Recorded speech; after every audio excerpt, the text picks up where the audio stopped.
Deməli, Cafe City'yə gələndə burada əzbərə bildiyimiz şirniyyatlar var. Hansı ki 7-8 şirniyyat var, onların aşiqi.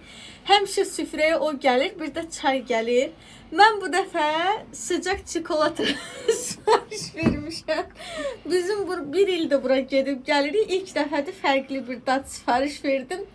Ofisiant onu masaya gətirəndə uşaqların üçü də şokoladın dalıyca belə baxdılar ki, bu bizdən nə xəbərsiz özünə zakaz edib bizim indi xəbərimiz olur.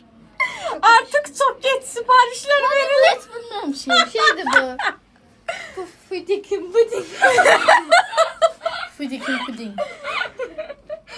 Buranın isti şokoladı. Buna həmişə ofuş içir, həmişə. Yəni uşaqlıqdan bu şokoladı kofeilə böyüyüb. O da dedi neçə vaxt içmirəm, bu günləri içim.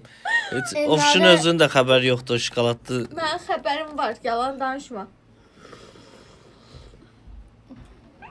Tatlıdır. İsti şokolad.